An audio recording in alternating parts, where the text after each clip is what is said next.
Hi guys, सर्वांना माझा ओम. आज मी आपणास आरोग्यदायी पाणी शरीरासाठी किती आवश्यक आहे त्याच्याबद्दल माहिती सांगणार आहे. आपण म्हणाल पाणी तर आम्ही नेहमीच पितो. खरोखर पाणी हे एक जीवन आहे. पाण्याशिवाय मनुष्य एक मिनिटेसुद्धा राहू शकत नाही. पण आरोग्यदायी पाणी कसं बनवायचं हे मी आजच्या व्हिडिओमध्ये आपणास सांगणार आहे, आणि तेही घरच्या घरी.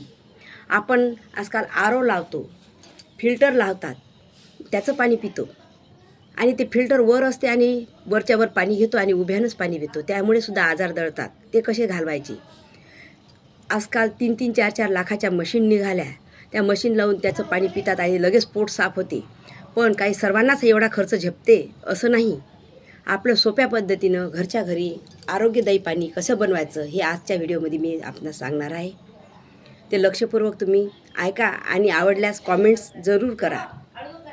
मी संध्या व्यवहारे, मंगरुळपीर, योग शिक्षिका आहे. आपण काय करायचं, संध्याकाळी तांब्याचा हांडा असतो किंवा तांब्याचं भरणं किंवा तांब्याचा गडवा, जे आपल्याकडे उपलब्ध असेल ते भांडं स्वच्छ धुवायचं. आपण बाहेरून जेवढं लाल जर स्वच्छ धुतो तेवढंच आतून स्वच्छ करायचं आहे.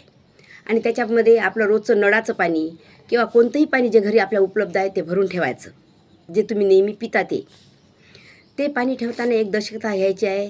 तो हांडा, तांबं हे विद्युत वाहक आहे, म्हणून ते नुसतं जमिनीवर ठेवायचं नाही.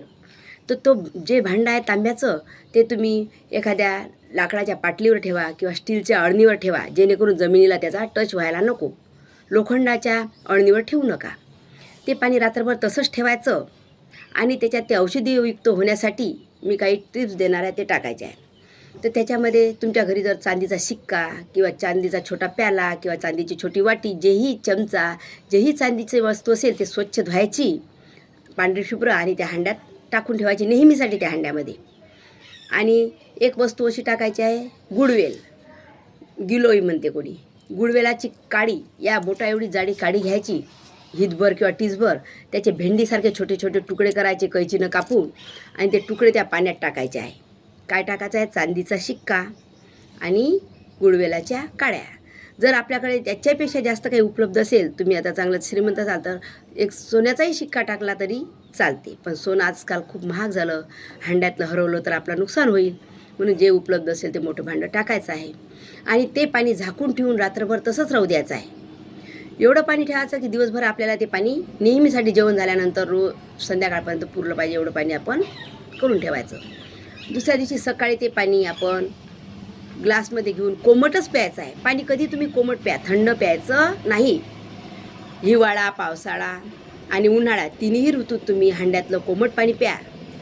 ते पाणी पिताना काय करायचं आहे, असं पाय अधर करून बसूनच पाणी प्यायचं, घुटघुट पाणी प्यायचं आहे. असं पाणी प्या, आणि त्यामुळे तुमचं पोट साफ होईल. ते पाणी आरोग्यदायी होईल. तुम्हाला जर पित्त येत असेल, खास खरूज असेल, ते पूर्ण नष्ट होईल. तुमच्या शरीरातले सर्व टॉक्झिक घटक जाण्यासाठी हे तांब्याच्या हांड्यातलं आरोग्यदायी तुम्ही प्या आणि निरोगी राहा. हा माझा आजचा संदेश आहे. ओम. माझे व्हिडिओ असेच तुम्ही पाहत राहा. संध्या व्यवहारे नावानं यूट्यूब चॅनल आहे. लाईक करा, सबस्क्राईब करा. ओम.